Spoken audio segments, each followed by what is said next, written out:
विवेक अपनी माँ से कहता है, सच में मम्मी, आपके हाथ के स्वाद का अपने घर में तो घर में, दुनिया में भी कहीं जोड़ नहीं है। साधारण से खाने को भी न जाने कैसे आप इतना लजीज बना देते हो। कोई स्पेशल मसाला वगैरह है क्या आपके पास?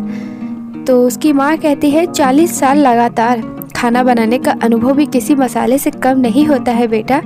उस पर से अपनों के लिए सोच और भावना से खाना बनाती हूँ तो उसमें स्नेह भी घुल जाता है तो स्वाद और निखर आता है।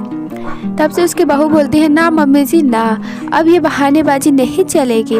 आपको बताना ही पड़ेगा कि आखिर आप कैसे सब्जियां, दाल और मीठी चीज़ें बनाती हैं। हमें भी तो सीखना है ना। तो उसकी सास कहती है कि देख विवेक, तेरी पत्नी मेरी छुट्टी करना चाहती है किचन से, इसलिए मुझे सिखाने को कह रही है। तो उसकी बहू बोलती है, नहीं मम्मी जी, ऐसा बात नहीं है।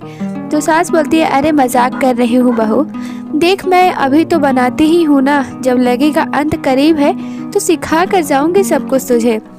बहू कहती है, क्या मम्मी जी, आप भी मरे आपके दुश्मन, ऐसा क्यों कहती हैं? मम्मी जी, यानी सावित्री की एक बेटी और एक बेटा है। वो अपने बेटे के साथ ही रहती थी। उनकी बेटी बड़ी थी जो शादीशुदा थी और संयुक्त परिवार में रहती थी। सावित्री के हाथ का खाना बेहद लजीज होता था। किसी चीज़ को छू भी देती तो उसका स्वाद बढ़ जाता था।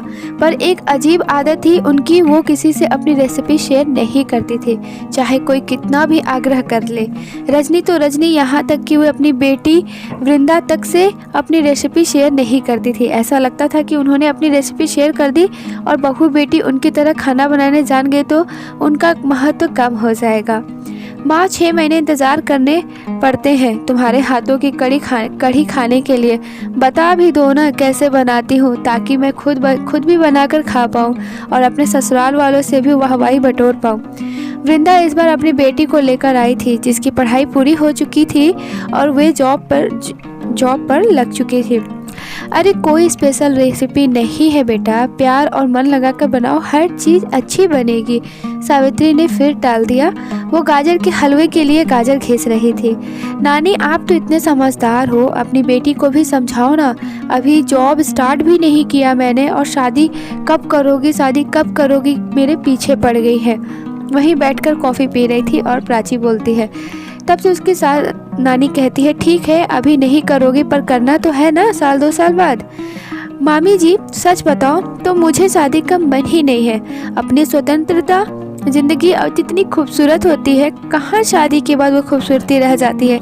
जीवन में अभी भी अपने मन से जियो। शादी हुई नहीं है कि पति, सास, ससुर, ननद, देवर, सबकी भर भर के अपेक्षाएं, अपना सब कुछ खत्म। शादी नहीं, उसका नाम होना चाहिए बदलाव, वो भी दूसरों के हिसाब से।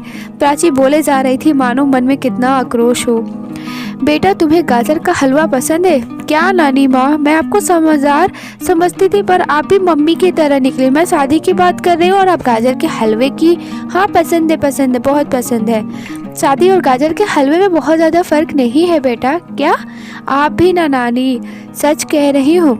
देखो, जिस तरह हम गाजर को कद्दूकस करते हैं, उस तरह सबसे पहले हमें ससुराल में सब अपनी अपनी कसौटियों पर परखते हैं, फिर घी के सही गर्म होने का इंतज़ार करते हैं, जिसमें हमें भरोसा हो जाए कि गाजर ना जलेंगे और ना पहले पड़ेंगे। जैसे शादी के बाद लोग हमारी क्षमता देखकर हमसे भरोसा करने लगते हैं। फिर उसी घी में पहले ड्राई फ्रूट डाल के उन्हें भूनकर निकाल लेते हैं, फिर इलायची डालते हैं और गाजर का सारा पानी निचोड़कर उसमें डालते हैं। शादी में भी धीरे धीरे सबका हम पर प्यार और भरोसा ऐसे ही बढ़ने लगता है।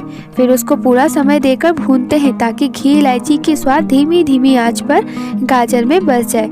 फिर पहले से तैयार गाढ़ा दूध, जिसमें केसर हो, मगज हो, खरबूजे का बीज हो, हम उसमें डालते हैं। शादी में ये हमारे मायके के और अपने संस्कार होते हैं, जो हमारे वैवाहिक जीवन को खूबसूरती और सकारात्मकता देते हैं।